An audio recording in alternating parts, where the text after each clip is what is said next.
আর মাত্র কয়েকটা দিনের অপেক্ষা, তারপরেই বাণী বন্দনা বা সরস্বতী পুজো। তার আগেই অভিনব সরস্বতী। এই অভিনব সরস্বতী তৈরি করা হলো সর্ষে দানার উপরে। হ্যাঁ, ঠিকই শুনছেন, এক টুকরো সর্ষে দানায় সেজে উঠলেন বাগদেবী। রেকর্ড তৈরি হয় রেকর্ড ভাঙার জন্যই। নবদ্বীপের শিল্পী তেমনই করলেন এক রেকর্ড ভাঙা কাজ। নাম তার গৌতম সাহা। সামান্য একটি সর্ষে দানার উপরে মাটি ও রং দিয়ে দেবী সরস্বতীর মূর্তি তৈরি করে তাক লাগিয়ে দিলেন তিনি। গৌতমবাবু জানান, গত বছরে তিনি 8 মিলিমিটারের দেবী সরস্বতীর মূর্তি তৈরি করেছিলেন। এবার নিজেই সেই রেকর্ড ভেঙে ফেললেন তিনি। নবদ্বীপ শহরের প্রতাপনগর এলাকার বাসিন্দা গৌতম সাহা। বয়স আনুমানিক 57 বছর। তিনি একজন অঙ্কন শিক্ষক, আকাশবাণীর গীতিকর ও শিক্ষক। পরিবারে স্ত্রী, সন্তান সহ 2 দিদি আছেন। তারা প্রত্যেকেই লেখালেখি, সঙ্গীত ও শিক্ষকতার সাথে যুক্ত। আর সেখান থেকেই অঙ্কনের প্রতি ভালোবাসা শুরু হয় গৌতম সাহার। অতীতে বিভিন্ন সময় কখনো মুগ ডালের উপর, কখনো ধানের উপর, কখনো চাল বা চকের উপর তিনি মা কালী, রবীন্দ্রনাথ, মহাপ্রভু ও বিভিন্ন মনীষীদের ছবি ফুটিয়ে তুলেছেন।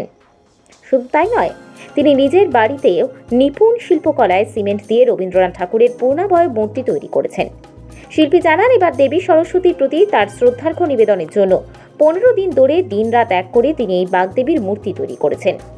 এবার তার এই সৃষ্টি দেখতে বাড়িতে হাজির হচ্ছেন অনেকেই। শিল্পচর্চা থেকে মানসিক অবসাদ মুক্ত হতে সাহায্য করে বলছেন গৌতম বাবু।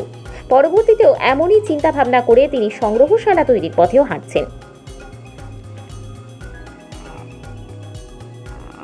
বিগত দিনে বহু কিছু তৈরি করেছেন, এবার আপনি কি তৈরি করেছেন?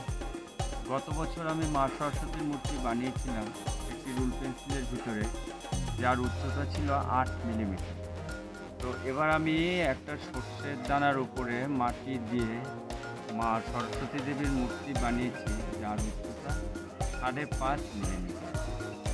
তো কি কি উপকরণ লেগেছে? এর মধ্যে আছে মাটি, আঠা, জল, রং, এইসব উপকরণ দিয়ে তৈরি করেছি। মোটামুটি শুরু থেকে কতদিন লেগেছে? দিন 15 সময় লেগেছে। এখনো পর্যন্ত কি আপনি মানে এই যে মা সরস্বতী 5 মিলিমিটার বলছেন, আর কি অতীতে এর থেকে ক্ষুদ্র মূর্তি আছে? না, এটা আমার জানা নেই এর থেকে ক্ষুদ্র আছে কিনা। এটা মোটামুটি কিভাবে আপনি এটাকে সংরক্ষণ করছেন বা কিছু? হ্যাঁ, এটাকে আমি এইভাবে একটা কেসের মধ্যে কভার দিয়ে রেখেছি।